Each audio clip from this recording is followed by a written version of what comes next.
Iran Israel युद्धाच्या आगीमध्ये लाखो भारतीय अडकलेले आहेत।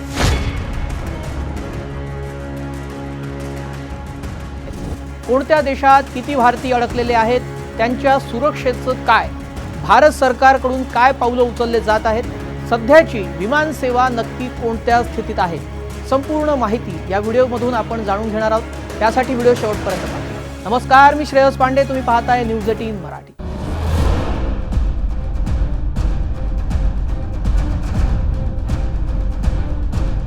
आज संपूर्ण देश तिसऱ्या महायुद्धाच्या उंबरठ्यावर। इस्रायल, इराण आणि अमेरिकेनं संयुक्त युद्ध सुरू केले। या हल्ल्यानंतर आता पश्चिम आशिया पेटलाय।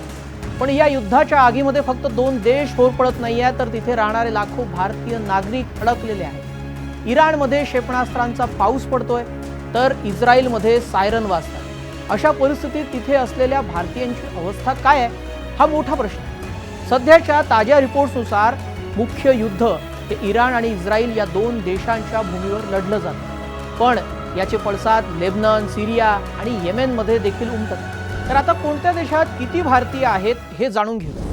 इस्रायलमध्ये सध्या सुमारे 18,500 ते 20,000 भारतीय आहेत। यात प्रामुख्याने IT प्रोफेशनल्स आणि केअर गिव्हर्स आणि मोठ्या संख्येने विद्यार्थ्यांचा समावेश आहे। हमास आणि हिजबुल्लाच्या रॉकेट हल्ल्यामुळे भारतीयांना सध्या तिथे बंकर्समध्ये आश्रय घ्यावा लागतोय।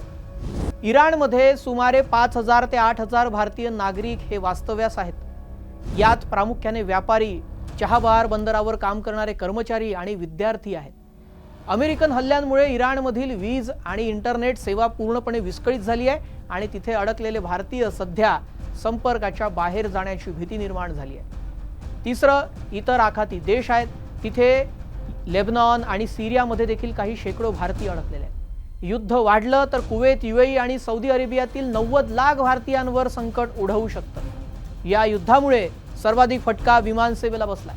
अनेक देशाची एअर स्पेस बंद असल्यानं फ्लाइट्स मोठ्या संख्येनं कॅन्सल केल्या जात आहेत। तर आता विमान सेवेची सध्याची स्थिती काय आहे तेही आपण जाणून घेऊया। इराण, इस्रायल, लेबनन आणि जॉर्डन या देशांनी आपली हवाई क्षेत्र पूर्णपणे बंद केलेली आहे। एअर इंडिया आणि इंडिगोनं तेल अविव आणि तेहरानकडे जाणारी सर्व फ्लाइट्स रद्द केलेली आहे।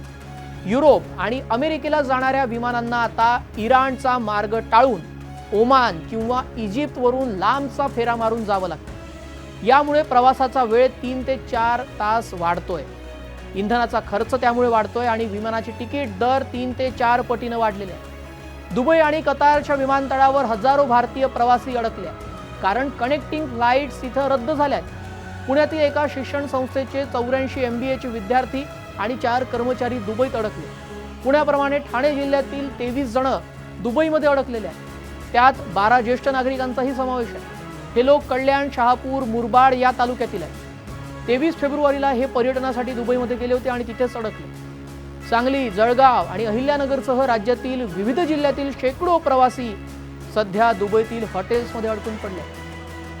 मुंबईहून लंडन, न्यूयॉर्क, शिकागो, टोरंटो आणि पॅरिसला जाणारी रविवारी आणि सोमवारची सर्व उड्डाणं रद्द झाली आहेत। बरं, मुंबई विमानतळावरून तब्बल 125 उड्डाणं रद्द झालेली आहेत। बरं, आता कुठे किती पर्यटक अडकलेले आहेत तेही पाहूयात। पुण्यामध्ये 10 पर्यटक, 84 विद्यार्थी, पिंपरी चिंचवडमध्ये 40 ज्येष्ठ नागरिक, सांगलीच्या कुपवाडमधले 30 पर्यटक, जळगावचे 31 नागरिक, ठाण्यातले 48 पर्यटक, अहिल्यानगर, लातूर, वाशिम, परभणी असे अनेक प्रवासी, एकूण 255 भारतीय प्रवासी अडकलेले आहेत। आता एकूण हे 255 भारतीय जे तिथे अडकलेले आहेत त्यांना बाहेर सुखरूप काढण्यासाठी काय प्रयत्न केले जात आहेत?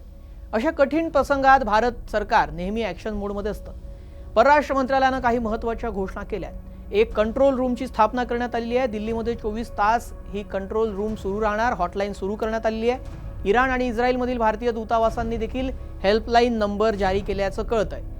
आता नौदलाचा वापर देखील केला जाऊ शकतो। जर हवाई मार्गे सुरक्षित येता नसेल येत, तर भारतीय नौदलाच्या युद्धनौका इराणमधील चहाबार किंवा बुशहर बंदरातून भारतीयांना बाहेर काढण्यासाठी सज्ज ठेवण्यात आलेल्या आहेत। सोबतच शेजारील देशांशी संपर्क साधण्याचा प्रयत्न केला जातोय। भारतानं जॉर्डन आणि इजिप्तच्या सरकारशी चर्चा केलेली आहे, जेणेकरून भारतीयांना जमिनीच्या मार्गाने सुरक्षित ठिकाणी हलवून तिथून नंतर विमानानं आणता येईल।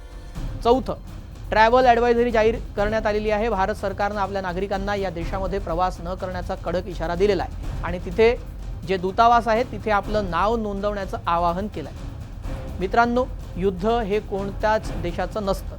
तिथे अडकलेल्या प्रत्येक भारतीयाचा जीव वाचवणं हे सध्या सरकार पुढचं सर्वात मोठं आव्हान आहे. पण आपणही सावध राहायला हवं.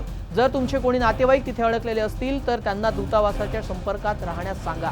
अफवांवर विश्वास ठेवू नका. भारत सरकार आपल्या नागरिकांना सुखरूप आणण्यासाठी कटिबद्ध आहे. हे आपण याआधी देखील अनेक मोहिमांमध्ये पाहिलं.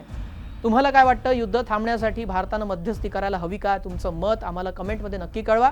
आणि हो, हा व्हिडिओ जास्तीत जास्त लोकांपर्यंत शेअर करा, जेणेकरून तिथे अडकलेल्यांच्या कुटुंबियांना थोडा ना काही होईना धीर मिळेल. भेटूया पुढील नव्या ग्लोबल अपडेटसह. नमस्कार.